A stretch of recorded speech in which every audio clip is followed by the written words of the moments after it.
Hey everyone, welcome back. Today we're looking at Polestar. Polestar Austin delivers the first US made Polestar 3. That's pretty good. Polestar Austin is offering a new model, the Polestar 3 Studio 512. Stopped by to see what's new and spoke with Spencer, Assistant Space Manager, and Susan Thomas, a local recipient of one of the new vehicles. So here's a statement. And I quote, "The Polestar 3 is 100% electric, luxurious SUV now available at Polestar Austin. We're excited to announce that we just delivered the very first US-made Polestar 3 to a lucky owner here in Austin, Susan. This is Susan's second Polestar. She's really enjoyed a Polestar 1. Wow, she got a Polestar 1, but was ready to upgrade to an SUV. So she's going to resell that, and she's going to make a good profit on reselling that Polestar 1 because those cars are not cheap. They're rare. The statement went on to say, Polestar is an electric performance car brand determined to improve the society we live in. We innovate to drive progress and to create a better future. Our fleet is comprised of 100% electric vehicles. When we develop our cars, we always focus on the details. Our commitment to minimalism, Scandinavian design, and innovation propels us towards a smarter and more sustainable future. The same commitment goes for our range of additional, exclusive collection of Polestar products that celebrates and showcases the Polestar identity. The additional range will keep expanding, and who knows, we might even drop some surprises in limited numbers every now and then. In other words, a Polestar 3 BTS edition. So that's a limited edition, more performance, more robust, more luxury, more everything. That's what they do with the BTS version of Polestar vehicles. It's like the M badge for the BMW, or it's like the AMG for the Mercedes. So this is Polestar. They started delivering vehicles in the US. That is fantastic to hear. Very good, very, very good. Another thing we have to have a look at, and this is absolutely hypocrisy. So here's a statement from Ford Design Chief, and I quote, "When we were designing the Capri, we didn't have Polestar in mind." Excuse me? Then who did you have in mind, sir? You mean to tell me you just came up with all of this on your own, huh? Huh? I don't think so. Anyway, Chief Designer Murat Guler talk about the Capri and Polestar design connections.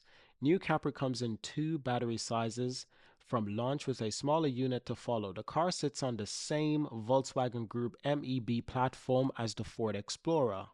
I'm surprised that it's using the Ford Explorer platform. That's probably why this thing looks so crap. I mean, this thing actually looks crap. When Ford took the cover off its latest electric Capri, it sparked controversy throughout the classic nameplate that's much loved by car fans. From every angle, the car hardly had any resemblance to the classic two-door coupe from the 1960s, with some critics suggesting that the design show hints that there were more Polestar than Blue Oval, with many modern cars beginning to look the same, but it's now a case of laws of physics are beginning to limit designers to creating similar shapes and size. I doubt that. I really doubt that. I've seen electric cars that look very, very different. So car dealer sat down with Murat, the chief designer at the new Polestar Capri, to chat about the car. Every designer wants to make something special. So he has a statement, and this is what he had to say. Every designer wants to make something special. With this Polestar connection, I think it mainly comes from the fact that it has a black A pillar like a Polestar, and we have had this little bustle back at the rear that makes it remind us certain people, he said. But when we were designing it, we didn't have Polestar in mind. Basically, it was all functional. He went on to say, for example, the bustle back design of the Capri result purely from aerodynamic requirements, and the black A pillar design complements the graphics of the C shape. Really nice.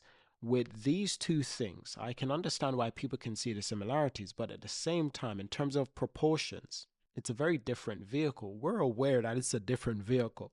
Trust me, we are very aware it's a different vehicle, but there are the similarities. And from the side profile, you see it perfectly that there is definitely some similarities.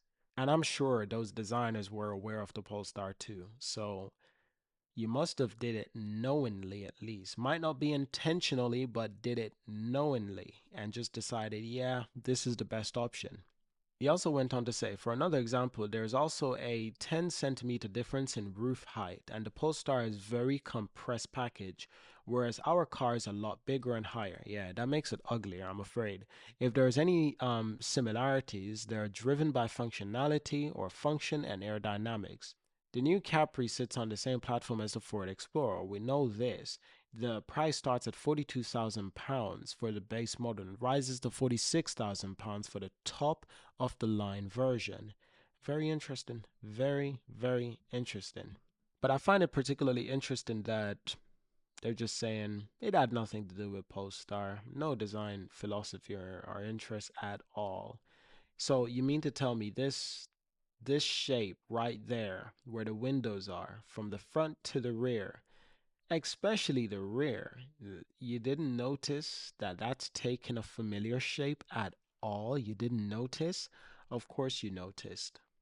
They might not have did it consciously, but they must have been aware of it at some point that, hold on a minute, this thing is slowly looking like a Polestar vehicle. But in saying that, as long as people don't mistake it for a Polestar vehicle, I suppose it's okay. But honestly, I don't see this vehicle doing particularly well. It's not very nice, is it? I mean, look at that thing. I mean, look at that thing. I mean, I'm not impressed. I'm far from impressed, to say the least. I am far from impressed. So this is the Polestar you buy when you're buying it from Temu. And if you want to buy the real Polestar, you go to the real website, okay? Just want to let people know that yeah, there's some similarities. I can see that the front and the front bumper, the rear bumper, they that definitely looks different, but the overall shape, roof line, center, yeah, yeah, there's a lot of similarities with a Polestar. Imagine you just cover the face, first glance, far away. You probably think, oh, is that a Polestar? No, no, no, that's not a Polestar. That's a mistake. That's what that is. Okay, so another thing, we want to just check out this new Polestar advert. This is perhaps the best Polestar advert I've ever seen, and I absolutely love it. If I'm being completely honest, I like the direction they're going into. It can't just be me, right? Yeah, I kind of like it, and I definitely left a comment. I was reading some of the comments as well, and it seems like other people really liked it as well. So yes, Polestar, this is a good direction. Keep going with this. We want to see more like this. Let's just play it really quick just to check it out right now. So a lot of people actually said that, this part was really nice. They had the Polestar logo in the little button. They had a Polestar font and they had the numbers, Polestar 1, Polestar 2, Polestar 3. Look at that. They have the different colors and shades, the leather. And they're really putting some incredible information. Look at the set. The set design is incredible. Interior, upgrade, exterior. Really, really great advert. I think this is the type of advert that's better than functional. Love those tires. Swedish gold. Swedish gold, ladies and gents. Reminding you that this is a Swedish company. It is a Swedish company, regardless of what you haters might think. It's nice. It is really nice. Overall, it is really nice. Look at that. And then the way the car just sits there in the center, collecting all the attention. That's the definition of Polestar. Like I said, I've seen one of these things on the motorway. I've seen a few on the motorway. Polestar 3, and I seen one recently, and the way it looked like an egg, like a cocoon from the rear, and it was driving off into the distance, and it was just really, really incredible just to witness. I mean, my goodness, I was just thinking to myself, like, wow, I really see it now. I see why they can compete against Porsche. I see it now. I get it now. The Polestar 3 is still one of the best car designs I've seen in recent years. And that is what Polestar is about. Remind yourself now, this is what Polestar is about. It's taken design to the next level. And that's what they did with the Polestar 3. They did that with the Polestar 4. They're doing it with the Polestar 5 and 6 as well. Taking design to the next stage, to another level. I like it. I do like it. I really like it. The Polestar 3, if I had to choose between the Polestar 2, Polestar 3, and Polestar 4, I'd probably go with the Polestar 4. and that's mostly because of the display inside. It's a landscape display. I prefer landscape display than to a portrait display when it comes to in-car infotainment systems. That interior is incredible. If I had a bigger family, I'm definitely going for this. If it's kids, if kids, yeah, I'd definitely go for something like this because this is just top of the range. This is where we're gonna end this video, or else I could talk about this all day. I'm sorry, but thank you for watching. Subscribe, leave a like, leave a comment to join the community, and I will see you in our next video. Peace.